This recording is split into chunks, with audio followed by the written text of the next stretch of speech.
for another episode of Leadership of the Leaf, now in their third season. More leadership topics to discuss and more cigar knowledge to share with great pairings. Grab a cigar, give it a cut and light, and put some smoke in the air with your host, Dice and Austin. Hello, and welcome to another episode of Leadership of the Leaf. My name is Austin. Hey, Austin, I'm Dice. What? Are you okay with that? I'm fine, man. Are you sure? You Man, good? yeah, I'm good, homie. I'm good. I'm telling you, I mean, FR. What the fuck did you just say to me? For real. I learned that. I'm hip now. Trust me, I'm hip. Sound like you had a stroke. Just kidding. Anyway, how are you, Dice? You good? I'm good, sir. I'm good. I'm enjoying my cigar, which is and what cigar would that be? which is a very special cigar. Is it? It's a legacy brand. Oh, It's Vegas. H. Upmann. The Popeyes bank. is the only leg I need. What's that? I said Popeyes is the only leg I need. Pie is not. Popeyes chicken. It's the only leg I need to see. I was thinking of the cartoon guy. I was like, why would you want to see this spinach eating motherfucker's leg? No, that's all olive oil. H. You're showing your age, by the way. Popeye, ain't nobody knows who Popeye is anymore. They're like, what? I asked the wife, I was like, do you know who Sweet Pea is? She was like, Sweet Pea? I was like, yeah, it's a baby. It's a cartoon baby. No clue. For those that don't know, it's the baby that's on Popeye with olive oil, Brutus. Yeah, okay. All right. We got completely off track within the first 30 seconds. H. Upmann, the banker, day trader. Oh, yeah, that's a good cigar. So, naturally, you're smoking the same, right? Yeah? Ooh, yeah. I do like the day trader part of the band. Yeah. It's very Tron-esque. I can say that because they came out with the new Tron. so Not Harrison I'm not Ford? sure the age. Yeah, not all those guys. It's supposed to look like a ticker tape. Not Tron, you fucking... Oh my god. I get the ticker tape, but do you not think that the font? I will forever look at it as ticker tape. I get the backside of it, and all the fucking what are those fucking graphs called? Histogram. There we go. Hey, look at the brains on Austin. Look at me. I know this stuff. I'm educated. I'm Espen Marquis. What are you drinking, smart guy? I'm drinking. Because it sounds like you had too much already. I wish I had too much. That would be amazing. I'd have a lot better time. Just kidding. I love hanging out with Dice. He's my friend. You're a liar. I'm drinking Four Roses. Here we go. Four Roses, Scotch, Canadian whiskey, bourbon. No, Four Roses what? It's a whiskey. It's a whiskey. Okay. Whiskey. Not Scotch whiskey, whiskey. Just whiskey. Got it. Whiskey. Thank you for that. You fucking guy. Jesus Christ. Shut your whore mouth. Shut up. My mouth is not a whore. Anyways, what Hennessy are you drinking? What sidecar you got there? What'd you make it with? Blah, blah. This All is right, guys, sidecar. Cool, let's go on. It's an old school drink. I've done before. It's when I used to drink when I was much younger than 21. Allegedly. Oh, allegedly. Yeah, allegedly. God damn. Yeah, I'm new. It is actually Hennessy mixed with Sprite. Is that the rich man's version of 7 and 7? Sure. I called it player's ball when I was younger. When I used to shoot pool, and I would drink a player's ball. All right, so we're going to talk about Dice coming up with some shit off the wall. All right. It's true. That's a true story. That's a true story. that you made up. Got it. Why? Why? I'm just here. It's your story. I'm just along for the ride.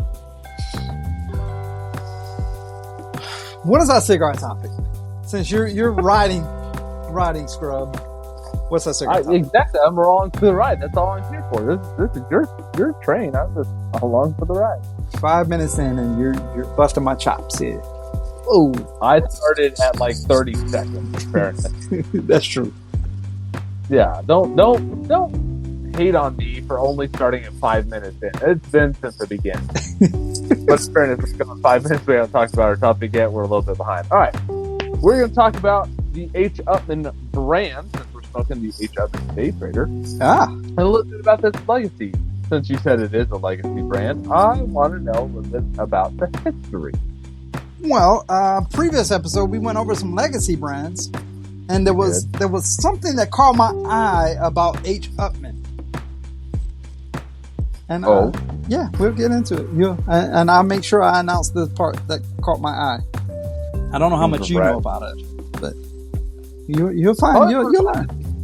I'm gonna learn. I'm like I said, I'm along for the ride. Okay, all right. And then we're gonna get into our leadership topic, which is Dice. Leadership at a glance. Leadership at a glance. I like the leadership style. There's leadership. The whole thing, leadership at a glance. Yes. Okay. Since you being that guy. I just want to make 6 leadership styles at a glance. At a glance? At a glance. And are you picking at my typing here? Is that you picking at my type? Okay. All right. So there's a typo in our notes. And our listeners cannot see this typo. But there is literally a large typo in our notes, in the show notes. And I will read I want to know what kind of glance you're going to give. I'm going to read it word for word so our listeners will know why you are clowning me for making these show notes here. The 6 leadership styles and a glance. What glance you give me? You give me side eye. You can give me a wink. Right now, I'm gonna give you the stink eye. You motherfuckers. 6 leadership styles at a glance.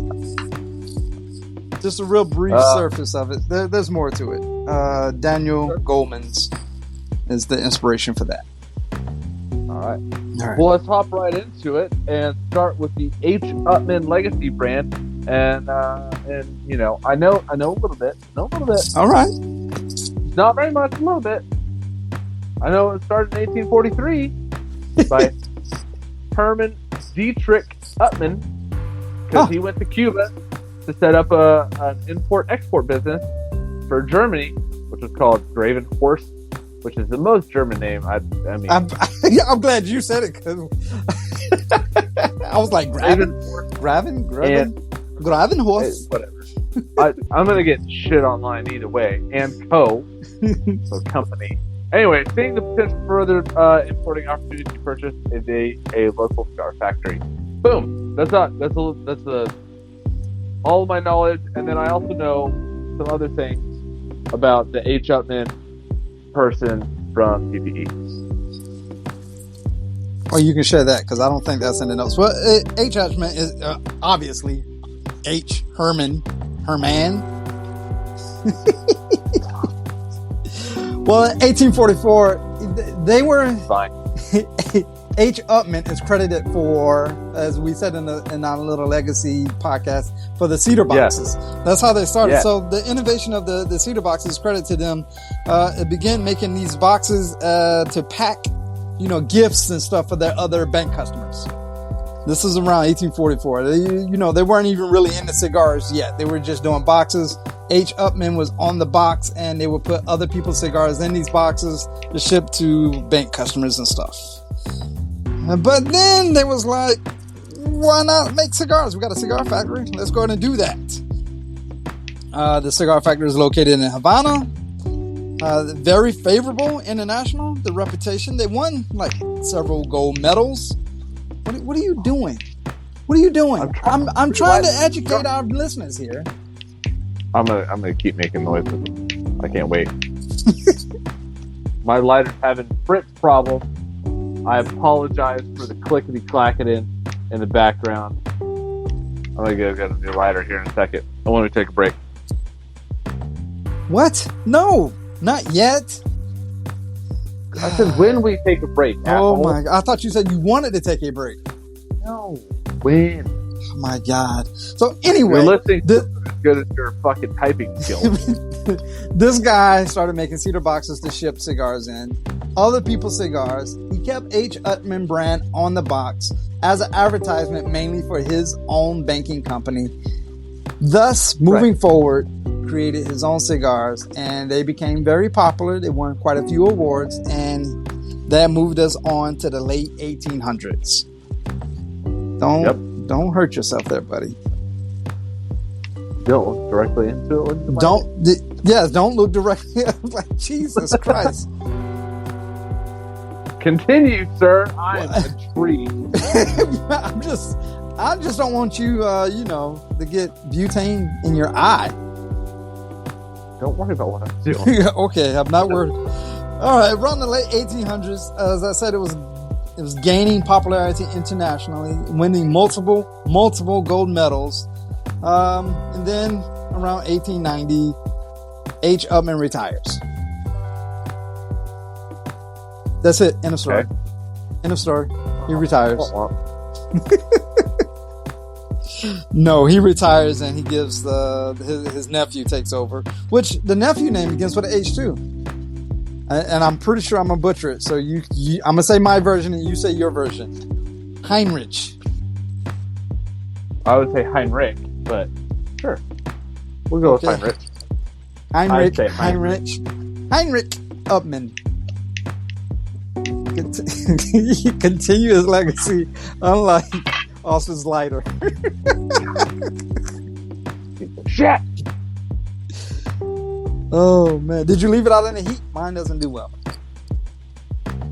in the heat. Lighter doesn't do well in the heat. In 1900, production moved to a larger factory in Havana.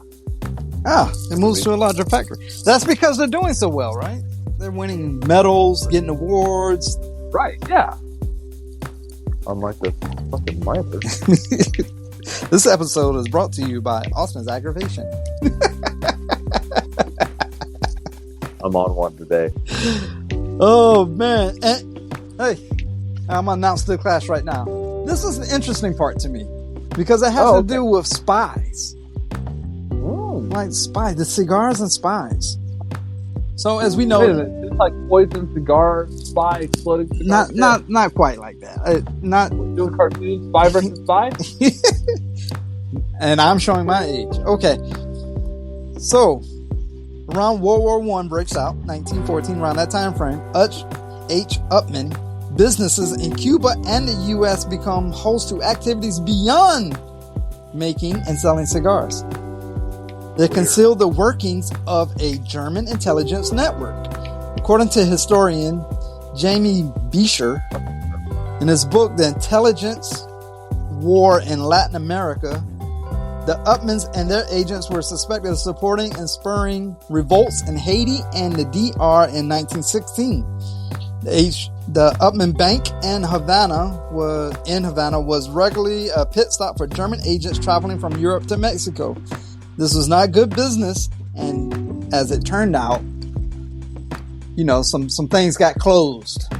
Some people started seizing some things, like you need to cease and desist all banking and tobacco operations. Weird how that would work. You're in Cuba, you're the U.S., and that's just odd how that would work out. All right, I'm gonna refill that thing too.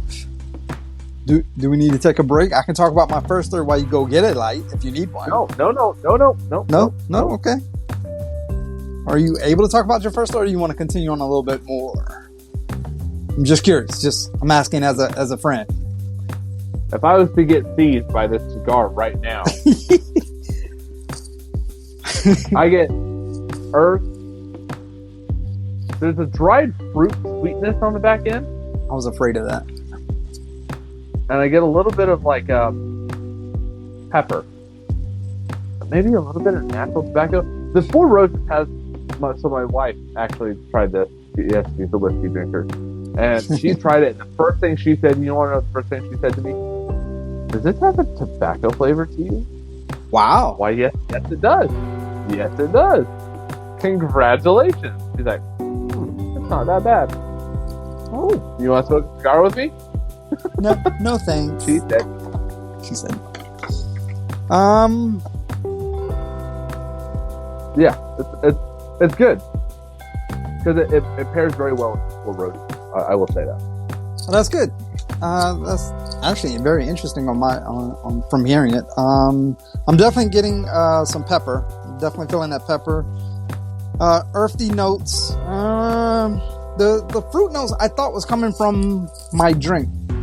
So I am getting some fruit notes that it's very subtle. Yeah, the dried fruit sweetness is like I said, it's very, very like subtle in the background kind of thing. Like I would almost pick like, I don't know, like figs maybe, or like a prune or something, like something that's like a little bit sweet, kind of a little bit tart, but dried, so it has mostly sweetness. Yeah, that's kind of where I'm getting. Yeah, like cherry flavor without the cherry flavoring. Yeah. But it's not like black cherry. Well, not like that Founders that we had. Yeah. A couple episodes ago. Like this is like straight up. Yeah. Anyway, it's good. Very good. All right, continue. So they had spies. The spy said, "Yeah, fucked everything up," which is kind of interesting. But fucking day trickers. But in 1917, Cuba declared war on Germany, and H. Upmann Bank was closed for 30 consecutive months. In December, in December, Upmann Company was named the very first U.S. enemy trading list. Following year, the two brothers were personally added to that list. Assets were seized in the U.S. just a month before 1918 truce. The two brothers were placed under house arrest, and other German nationals were sent to the infamous. You say infamous or infamous? What is infamous? You say infamous? To the infamous La Cabana prison. I have a question. Okay. Why did you choose to become a podcaster if you can't pronounce fucking words that you write down? Infamous or infamous? Infamous. Infamous. You don't say that? I bet you one of these motherfuckers that said pecan. Cinnamon. What? Anyway. Caramel. All right. Carabin. Yeah.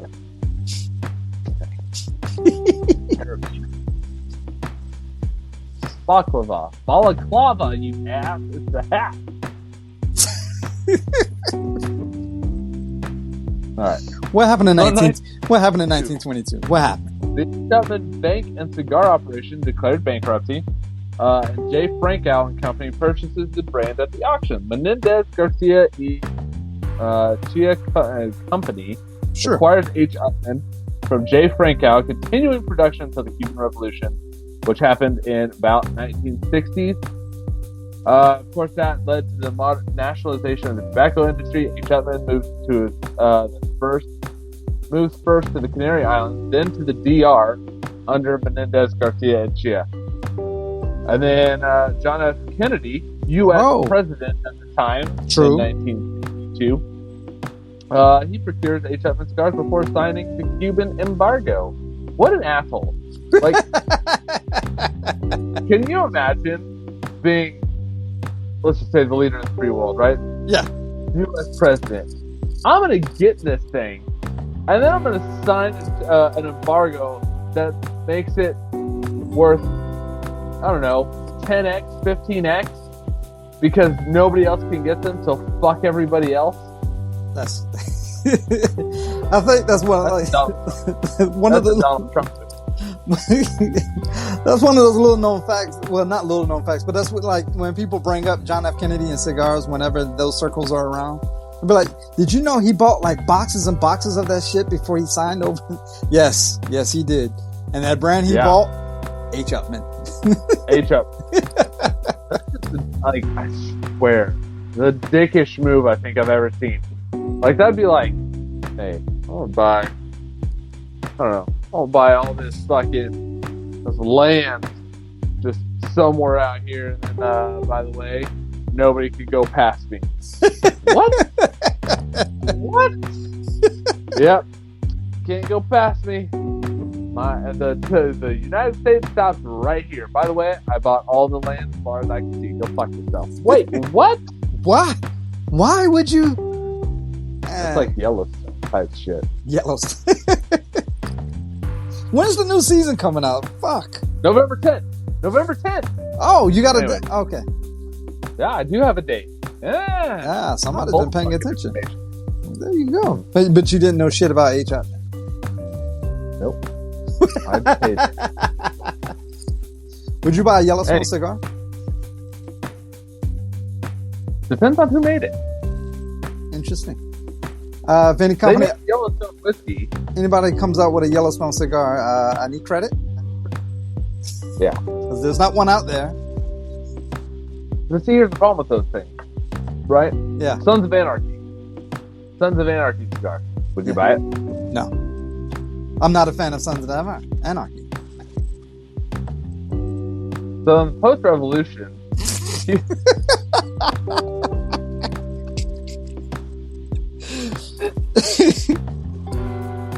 I have never watched an episode of Sons of Anarchy. Sorry, sir. What? No, you know what? I'm not sorry. It's just not my bag, baby. Well, I don't know if it's my bag. I never watched the episode.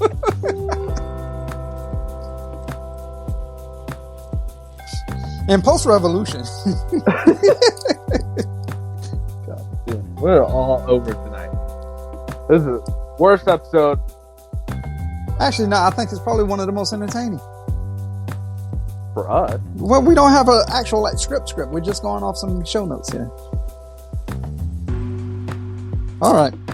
Post-revolution, Cuban-produced H. Upmann cigars continued under the Habanos S.A. It was hand-rolled at the Jose Marti factory in Havana.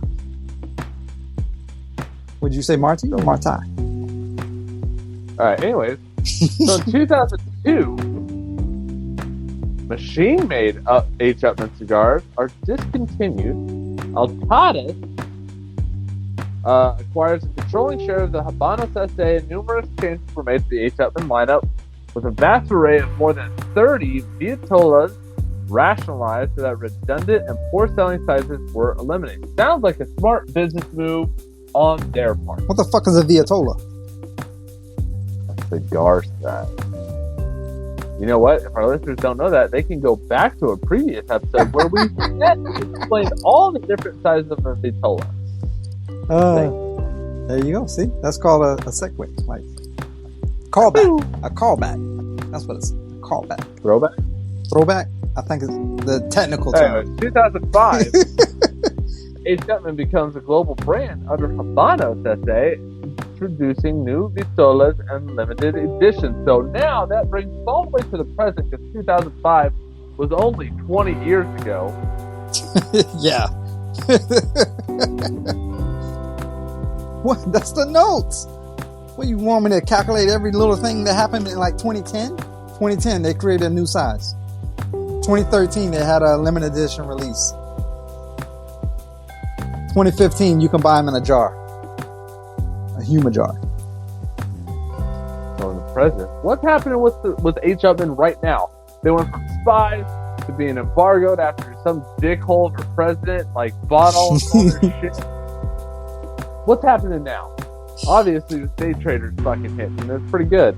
What's happening now is two schmucks are fucking smoking it on a podcast, and they're going through the brand's legacy very poorly to educate the listeners on the H. Upmann legacy, and smoking a day trader the banker day trader, which fits the name perfectly because it started off as a bank, which geared towards the cigar and tobacco industry to begin with. And the day trader is just another facet of banking, which now leads to a global market of an increasing production of H. Upmann cigars from Cuba to the Dominican Republic.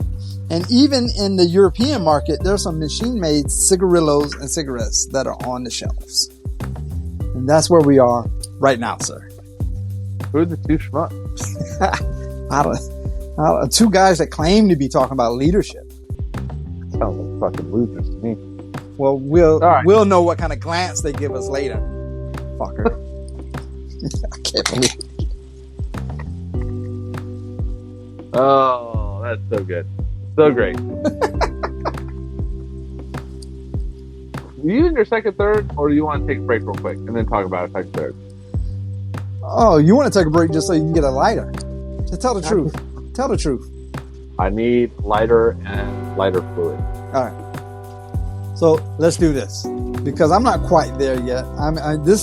I will say the cigar is ramping up. Anyway, we'll take a break, let you get your stuff, and listen to some commercials, and then we'll be right back.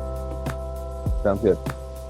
Have you ever wanted to suggest a new leadership or cigar topic to your favorite podcast? I would like to, but I don't think they would listen. Well, that's not the case with Leadership of the Leaf. Really? Yeah, only thing is you need to do is comment on their Instagram at Leadership of the Leaf, all one word, and they'll listen. I'm on the Instagram page right now. There's a link in the bio. I can even email them. You can also send them a private message, and they'll respond to your query. Queries? Did you just say queries? Does that mean question? Yes, it does. Well, good. I have a few queries about cigars and a few about leadership. Well, that's great. I can't wait for the next episode. This is retired machinist mate first class George Kreischer, or better known as Crash. And you are listening to the Leadership of the Leaf, hosted by Dice and Austin. Welcome, everyone. Welcome back, everyone. Welcome back. Welcome back. Back, yes. We just had that little break. Austin has fire again. And now that he has fire, he can have us lit with his second third. Yeah. That was the worst segue I've it? ever heard on this show. Except for maybe like one of your first ones. But that was pretty terrible. Pretty fucking terrible. Hey, listeners, I have a question. Was that the worst segue you ever heard on this show? Like, just drop us a comment. Like, is that the worst? Because I don't feel like it was the worst. I thought it was actually really good. I'm standing on business, sir. Okay. Second third.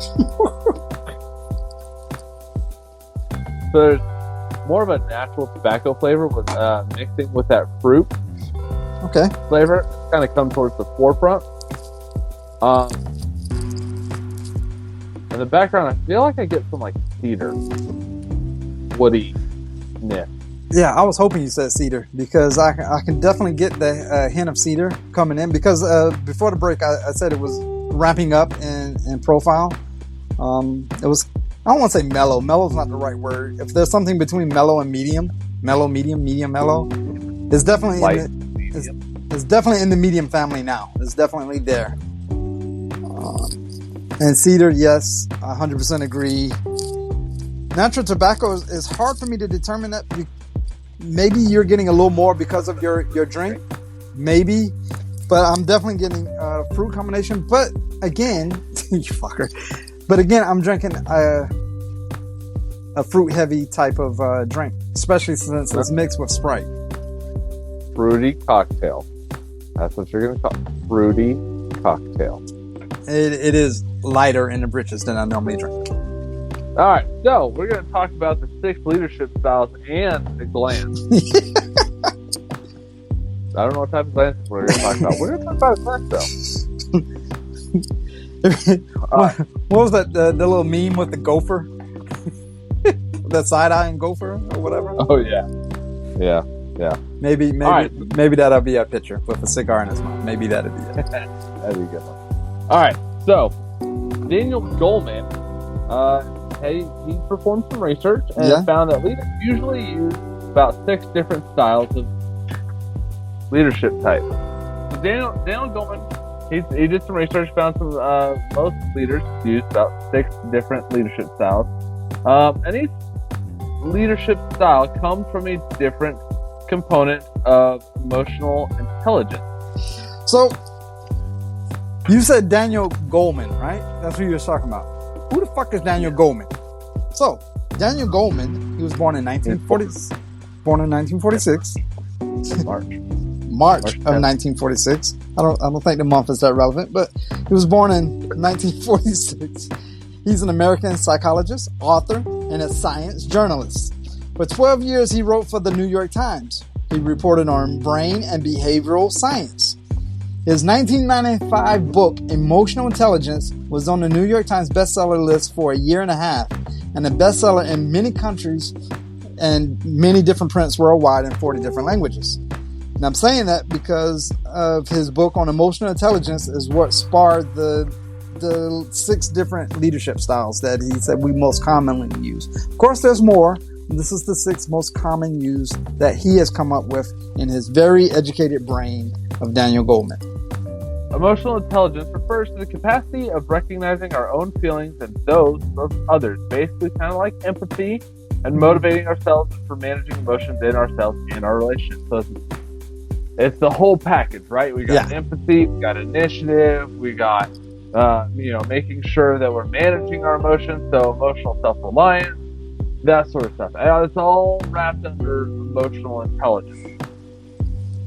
So the 6, we're gonna hit these kind of relatively quick, but we'll talk about them a little bit. So the 6 leadership styles in a glance. So the first one's going to be commanding. This is immediate compliance. Yeah. Do exactly what I say. Underlying emotional intelligence, drive to achieve, you initiate, you have self-control. Works best in a crisis. We've talked about this. Yeah. Hey, building's on fire. I need you to get to the exit. Go now. Hurry up. Don't wait. Go. A lot of coaches use this. I have, when I coach my son's football team, hey, do this. Hit the bag. Go through them. Tackle correctly. Go. Force. Conquer. All this sort of stuff. So it works best in a crisis. Or you can kickstart a turnaround, or, you can use it with problem employees. Hey, quit taking 15 smoke breaks before lunch and do your work. Yeah. I want commanding, strong parenting, however you want to say it. It's definitely something that you want a reaction. You want something done exactly how you said it, and preferably now. Because I said now. You're walking under a crane and something is about to fall.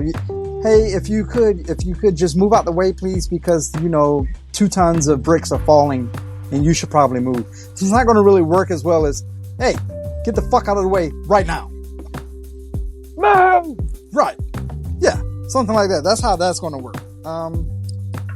A lot of times people don't like this direction of style because it's so commanding and it leaves no interpretation or anything. So a lot of times it's perceived as negative. Yeah, there's definitely could be a negative impact to that aspect. You're telling people what to do. Very drill sergeant-y. You look at Full Metal Jacket. What's that other one? There's lots of them. Like what? Lots of movies. Jarhead. Stuff like that where they're just drill sergeant. What are you gonna, Forrest Gump? What are you gonna do? Whatever you tell me, drill sergeant. You're a goddamn genius, Jump. So yeah, it's very much the need to control. It's very do this because I said do it. Do it now. I don't care. I don't want any questions. Just go do now. Don't question. Yeah, do what I tell you. Blue. Now. Why do I color it blue? I didn't say ask me questions. I said go do this. Oh, okay. Well, sure. I'll shut the fuck up and tell her. Yeah. Fucking guy. I hate that guy. Yeah, man, fucking dick. Yeah, this is definitely a negative impact. The trust is not there. It definitely underlies a, I don't say negative emotional intelligence, but it's definitely a drive to achieve. Yeah, 100%. Another one at a glance would be visionary. Visionary puts me in the frame of mind of like Elon and stuff like that. It mobilizes people towards a vision, to a better whatever we're trying to make better. The style is like, hey, come with me. Sort of, what's that, like cults and stuff like that? Come with me and drink the Kool-Aid. The underlying emotional intelligence is self-confidence, empathy, and change and catalyst. It works best when change requires a new vision or when a clear direction is needed. The way we've been doing things isn't really working out. If we was to focus more on selling widget A instead of B, we'll see a drastic change in it, and widget B will come along eventually. But right now, my vision is just to move widget A. Yeah. Getting the company all to move that direction. So, I was watching Bar Rescue, right? Because I like that show. Got it, don't hate on me. Because John Tapper goes through like all of these freaking leadership styles in the span of one episode, which cracks me up. But he sees the vision of these different owners. It's like, I see what you're trying to do, and I think that's a good direction, but if you move more rum products, it works better for this market. Stop focusing so much on tequila products, because that doesn't sell in the market. You need to transition to rum, and this is how we make all these rum drinks, and so that's what's going to help you make more money. I'll teach you how to make money. I can do this sort of stuff, right? Very positive impact. It's oh, you want me to do this? You're explaining why you want me to do this. You're telling me that the market research supports you, and that this vision that you have for my bar, right? Yeah. Because of Bar Rescue is this, right? Like if I have a pirate themed bar and I'm surrounded by corporate employees, maybe that doesn't work as well as just a quick in and out business bar that I could pack for lunch and I could pack for a 5 o'clock hour, and then I make all my money 5 days a week. You know, it's all, you kind of look at it and, oh, that's a vision. That's a different change in direction. It's definitely going to have that strong positive impact because I don't want to say convincing, but essentially what you're doing is you're convincing your team to ultimately see the same vision. We all want to win the basketball game. We all want to succeed. This is the vision I want everyone to move. This is the direction I want everyone to move. So it has a very positive impact. Yeah, very much so. All right, the next leadership style is affiliative. So this creates harmony and builds emotional bonds. Usually people come first. The intelligence, empathy, building relationships, that sort of stuff. So 9 times out of 10, when you need this is when a team has gone through a long period of emotional damage, right? They were previously under a commanding leader, so they have hurt, they have trauma, they have stress. So you use this thing to say, hey, let me help you, let me gain your trust, let you believe in me like I believe in you guys, so we can come together as a team and we can go accomplish the goal where you need to go. But first, I need you guys to be okay as a person, and then we can go accomplish the goal. So you got to heal that rift in the team or motivate people during stressful circumstances. It's very much a positive impact of consensus. You need to make sure, hey, everybody's together. We don't have one star player, we have a team of star players. All of that sort of stuff. We got to heal all this hurt between everybody. Maybe somebody was previous manager's favorite.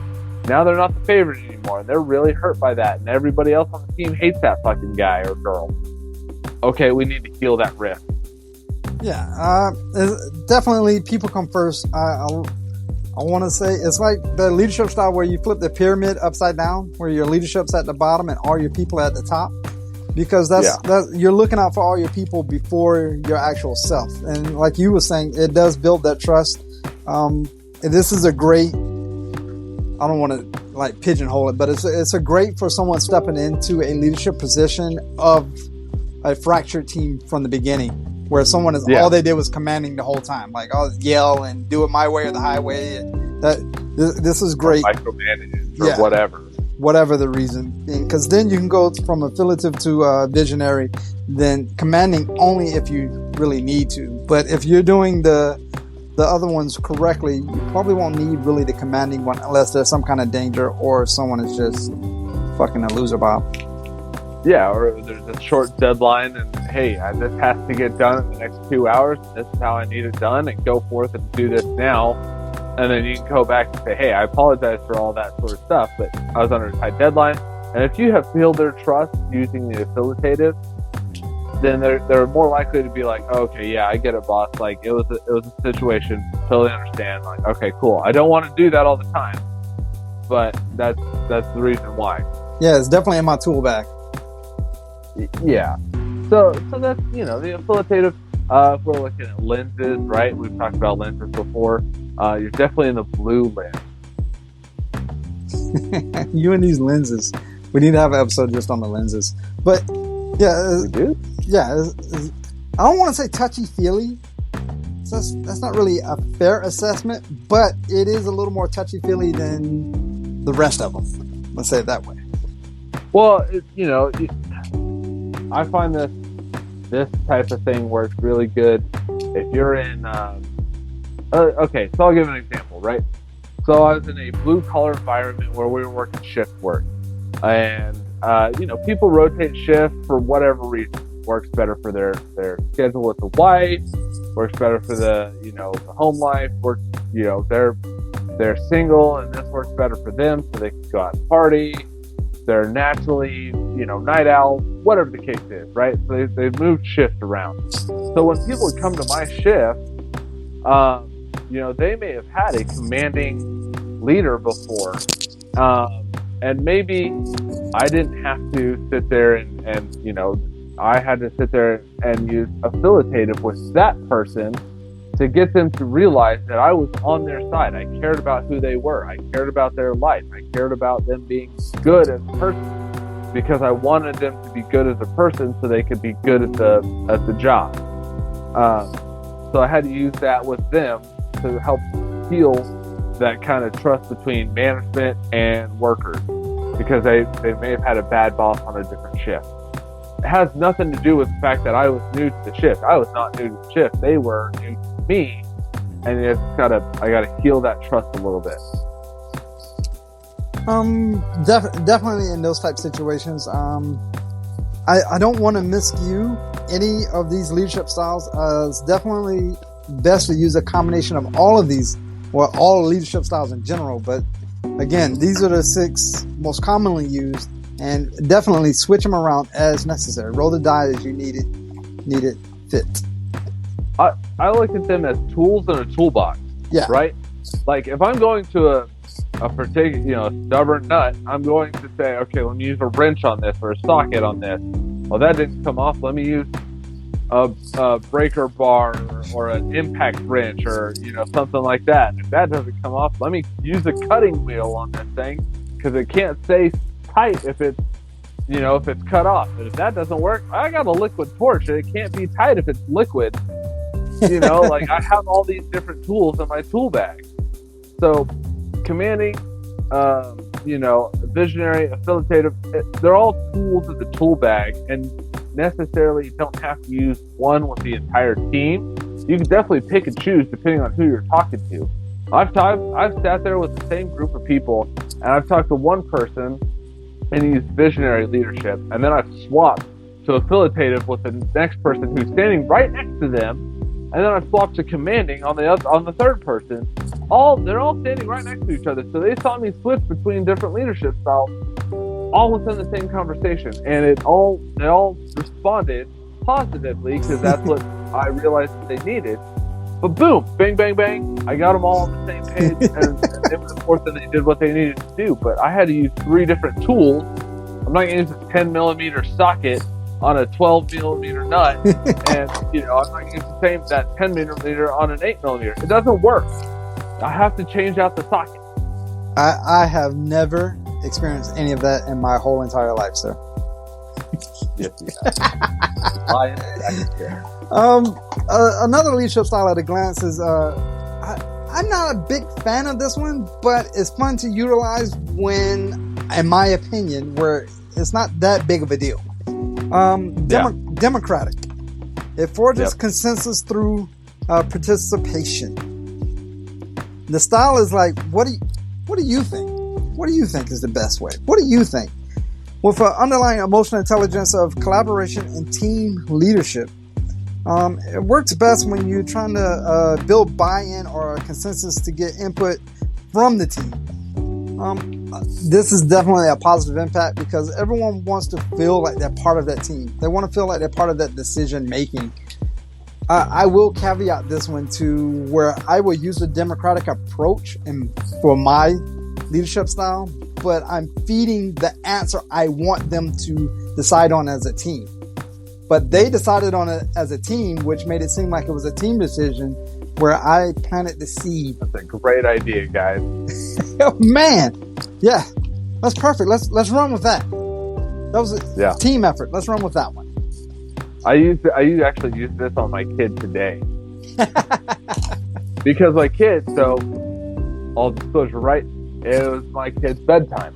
He did not want to go take a bath or shower or whatever it was.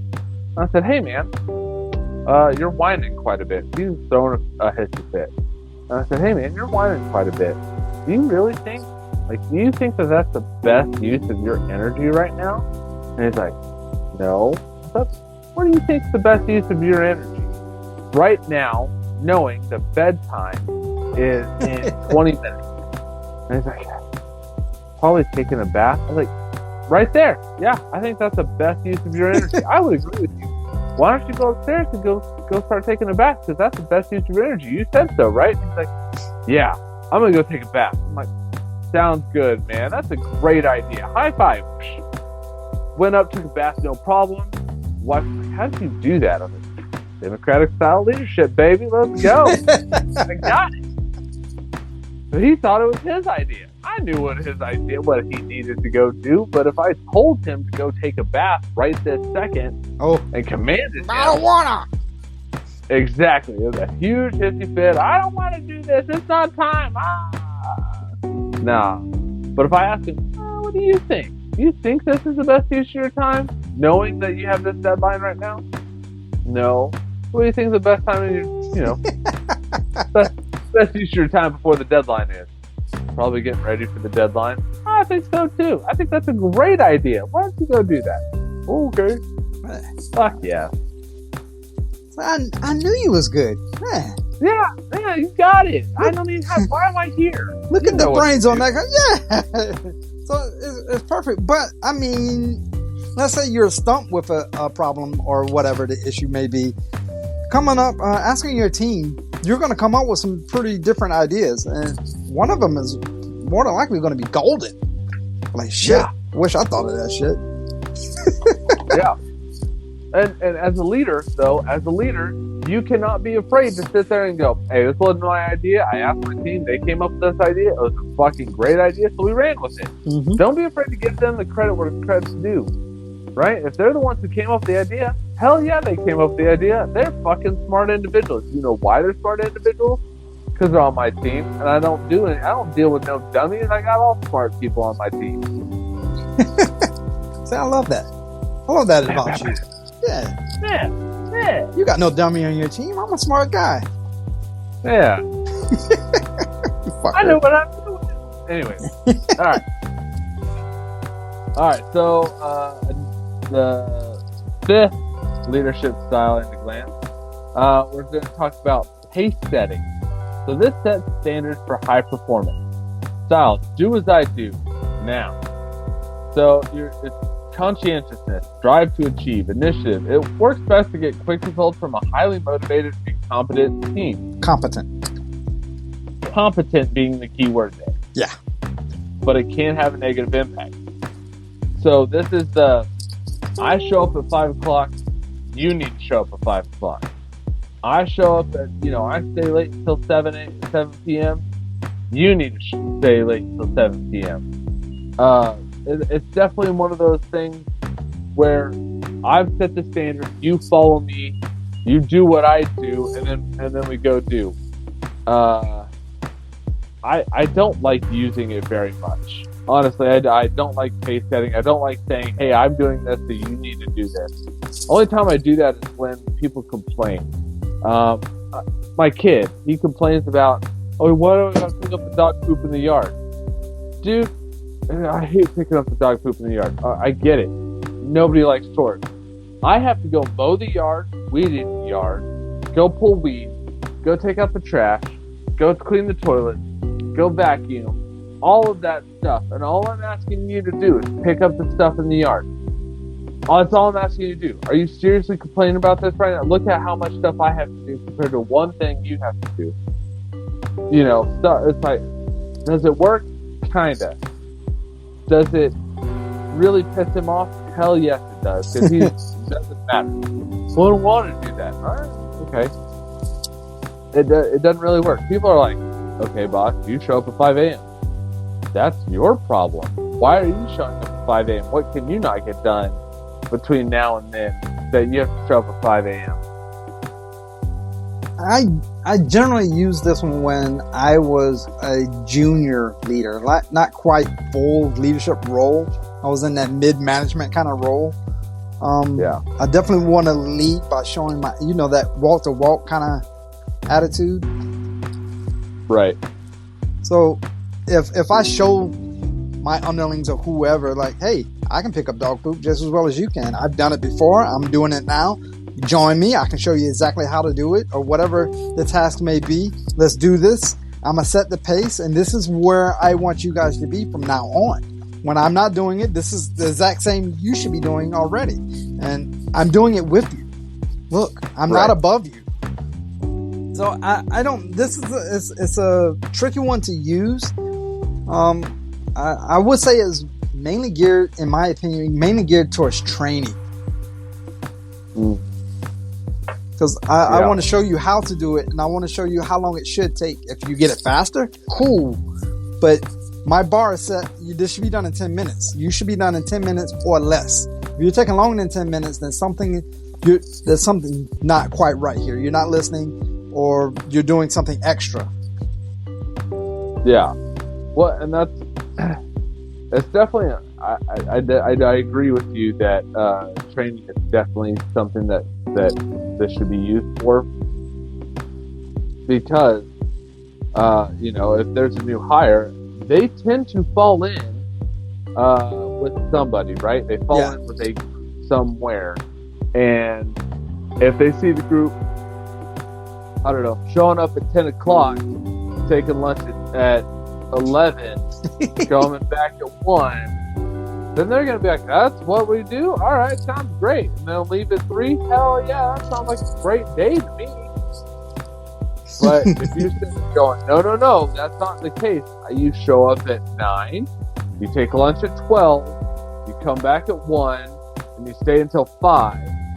Well, okay, that tells them, like, oh, that's not a good person, that I should not be following that person. Yeah.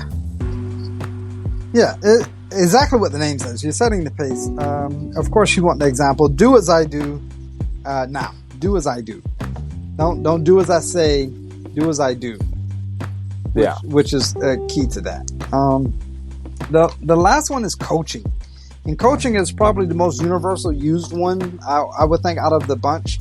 Because everybody, in my opinion, a good leader wants you to be better than what they were. Develop the people for the future. Yeah. The style is like, try this. Like you're shooting your free throws. You're shooting your free throws a little weird. Let me try this. Oh yeah. Look, Shaq, you're doing better.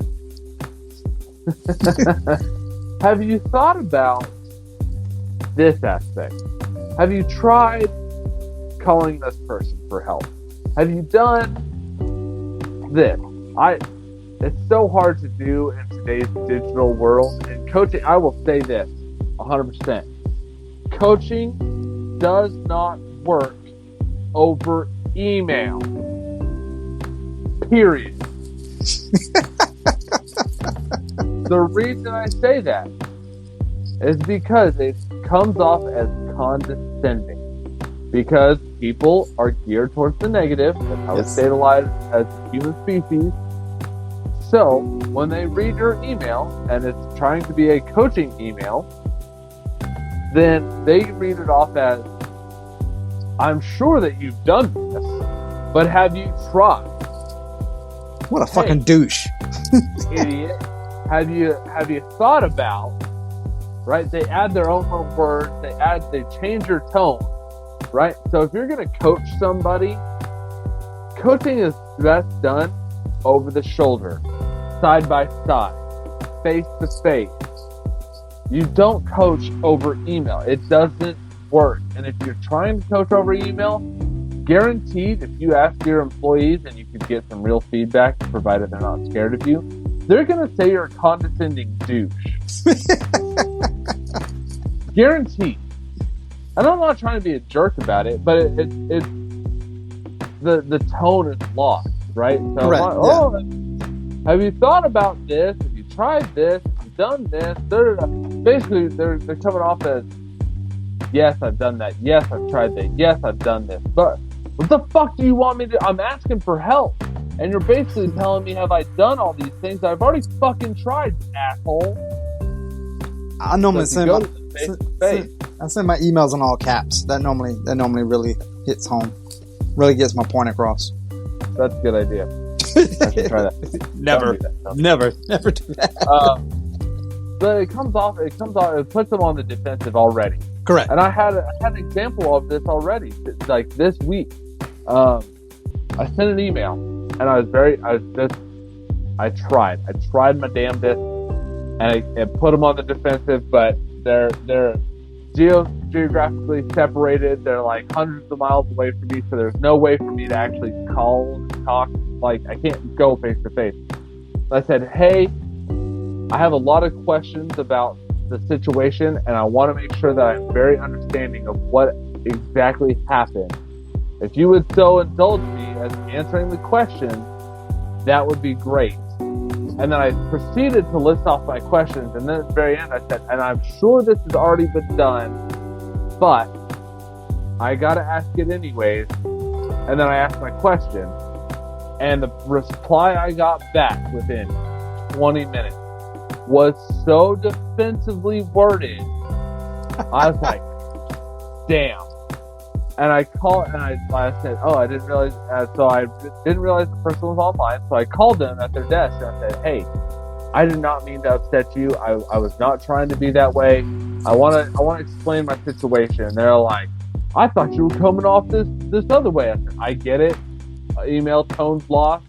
I said, I just want to make sure that I'm doing my due diligence, and this is the questions I had to ask, just like anybody else would ask before I do X, Y, and Z, so I can go forth and brief the bosses. They're like, oh man, I'm so glad you called, because otherwise I was sitting over here thinking you were an asshole. I'm like, I know, I'm sorry, I get it. That's why I tried to word it very I was like, if you read the first sentence. And they're like, yeah, I didn't read that first sentence. I just went into the question. And I'm like, got it. Austin. I said, I tried. Austin. What? You are an asshole. You are. Yeah, I know. I tried not to be, though. You should have hit that bitch with a smiley face. Bitches love smiley face. Anyway. So, when you're doing the coaching, you're trying to develop others. You have empathy, you have self-awareness. It usually works best to help that employee improve performance or develop long-term strength. Hey, I'm trying to get you better. I'm trying to get you to, hit your sales goals. I'm trying to get you to hit the quota of reaching, whatever. I'm trying to get you up to the standard. I'm trying to get you to surpass the standard because I see greatness in you and I want you to be better than I am. I got a text from someone that I trained a long time ago, and the first text was, "Damn you, Dice." Damn me? Damn me? What? Me? What? So then the following text was, "Making me do everything right the first time. I hate you."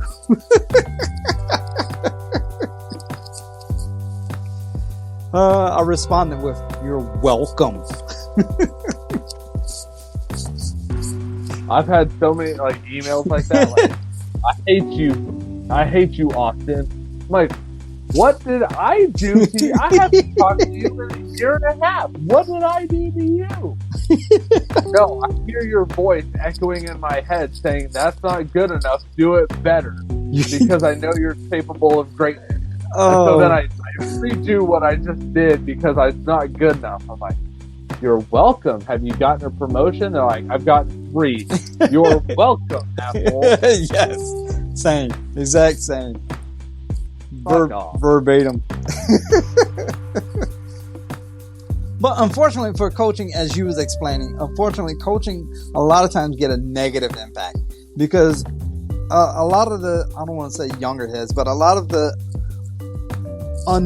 not matured quite in their development yet of whatever task it is or job or whatever, they don't quite get it. All they see is, I have to keep redoing this over and over and over. I don't understand. Why is he making me redo this report? I did it right the first time. I did it better the second time. The third time I thought was flawless. But no, he wants me to redo it again. Yeah. Yes, I do. You know why? Because exactly what you just said. You're better than this. I know you can do better. And I want perfection. I want damn near close to 100% as you can get. Every time. Don't phone it in the first couple of times. If you did it right the first time, we wouldn't be here today. I've had a boss,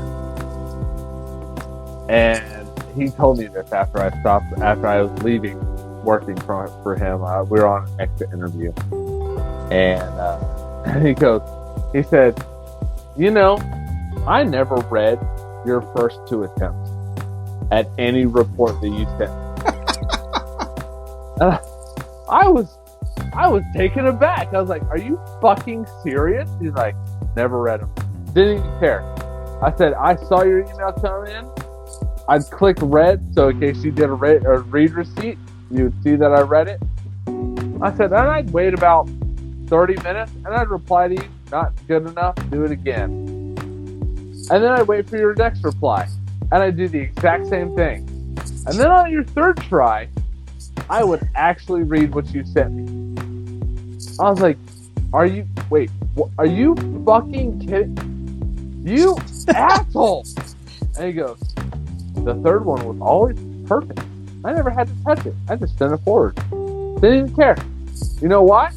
Because he goes, the first time I saw it, I got a report from you.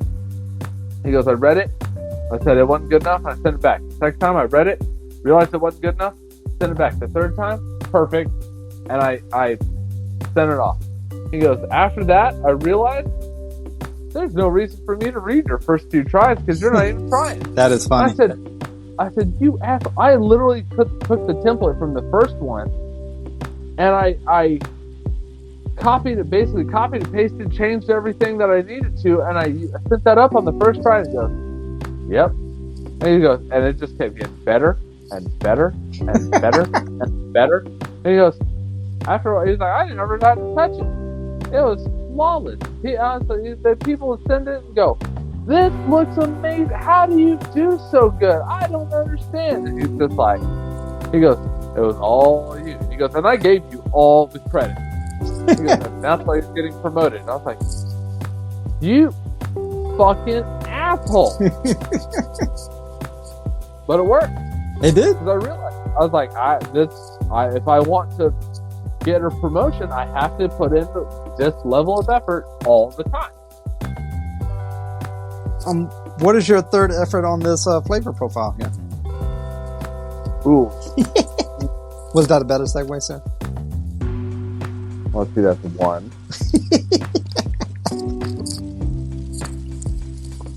That's 2.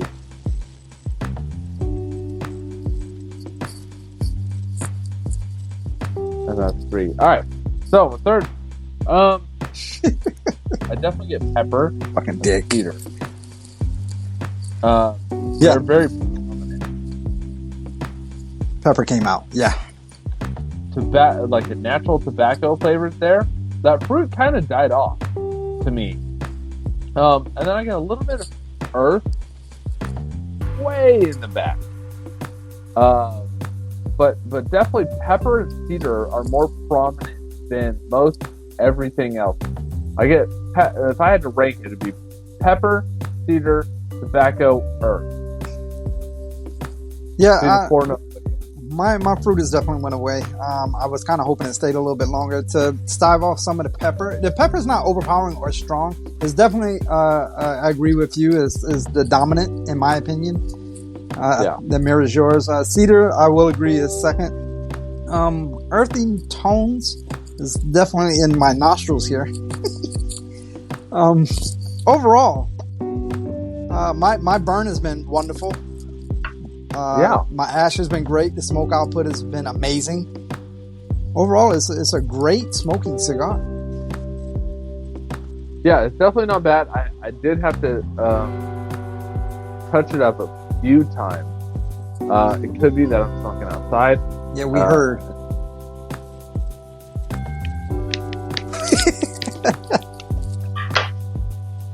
I was doing that for effect now. I'll probably fuck my lighter up. Anyway, no, it's been good. Other than touch it up a few times, like you said, the flavor profile's been honestly pretty solid. Yeah. But I gotta know, Dice, would you buy a single, a 5-pack, or a box? It's time to answer the question. Is a cigar box worthy, 5-pack, or just 1 or 2? Now, to be perfectly honest, I am stuck between a box and a 5-pack. The burn was great. The flavors are great. There's nothing really stopping me from wanting a box of these. So I'm gonna go box worthy for me. Okay. I have no. Sometimes we smoke these things and I'm like, you know what, this is good except for a little too much pepper or this or that. Only complaint, I guess, if you had to go back and listen, I wish it had a little more fruity notes at the end to stave off some of the pepper. But other than that, I mean, that's not even really a complaint. That's more of a preference on my end. So, and it's probably due to what I'm drinking. So I'm gonna go box worthy. Interesting. Definitely not a single. I'm similar to you. I'm stuck between 5-pack and box worthy. My problem, and this is what it comes down to for me, right? Yeah. And this is how I judge cigars. So for everyone listening, this is how I do it. When I look at a box worthy cigar, I look for a cigar that I would not mind having in my humidor at all times, and picking up almost on the regular. Hey, it's been a week. Oh, let me pick up a day trader, right? And I don't quite see that for this cigar. If you ask me what's wrong with it, I couldn't put my finger on it. And maybe it's a preference for me. I'm right there. I'm on the cusp. But I don't. I'm sitting here looking at it and I'm like, maybe if I had a better burn. No, that's not really it. I don't really care. If I have to touch up a cigar, the lighter kind of pissed me off. I can't hold that against the cigar, but something about the flavor profile just didn't rock my world. It was kind of muted. Okay. Flavor profile wise, it was very, very, like, the fruit didn't come in as strong as I wanted it to. The pepper was always there, which is fine. I don't have a problem with that. It was very natural tobacco, which is also fine. But it felt like it never really was like, hey, here's this flavor profile, and we're going to make it a little bit stronger with compliments of this. It was like, let me try to do all three of these at the same time, all the time, here you go. And it just didn't quite rock my world, so to speak. So I'm gonna actually go 5-pack on this. I wouldn't be upset having these in my cigar humidor. Like I said, I'm right there on the cusp of box worthy. Maybe if I had another one, I might change my mind. But it just didn't like.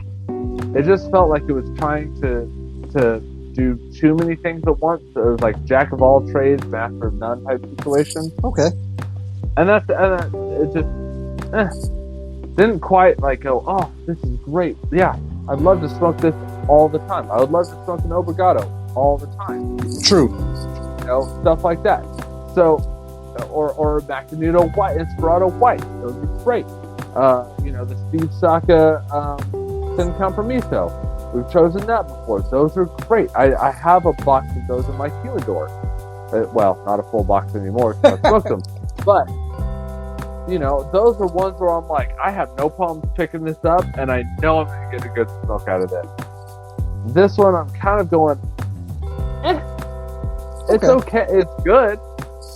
And I wouldn't be upset if I ended the night on this, but it's just not like, oh my gosh, this is fucking amazing. I can't wait to smoke another one. I agree with you. It's not amazing like, oh my God, I can't wait to smoke another one. But for everything that you named, that wasn't enough for me to downgrade it to a 5-pack. For me. Because right. I don't know. I didn't mind the flavors. I understand what you were saying with Jack of all trades. I enjoyed getting all those Jack of all trades, master of none flavors, deciphering them. It's just, I can't say 5-pack. I'm gonna stick with boxworthy for me. We're gonna have to just agree to disagree on this one. And that's fine because flavors are subjective, right? Like 100%. It goes between each different person. I talked with a guy who he smokes on the regular. He just had an Altadas Cameroon. He was like, fucking love this thing. He regularly smokes nubs, you know, stuff like that. And there's some cigars that he's picked up that I've tried, and I'm like, it's okay. Yeah. And he's like, I love this cigar. I'm like, really? Have you tried like all these other ones? Like, yeah, I didn't think that they were that great. Yeah, all right. It's just one of those flavor profiles are subjective. I don't dislike this cigar at all, you know, but I just don't quite think it's box-worthy for me. Very fair assessment, sir. That was episode we talked about H. Upmann and his legacy, how they were working for the enemy during World War I. Which I found interesting. And then we talked about leadership and a glance. 6 different types and a glance. 6 types of leadership. What was the glance again? That we agreed that it was going to be that gopher doing that meme thing where the side eye. The side eye. Which is, as you said, it's tools in a tool bag. Not everything is going to work for every situation. So you have to, flip mode, switch it up every now and again. And that's why we're going over different things.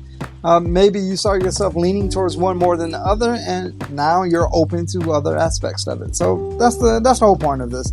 Educate, do as you wish with it.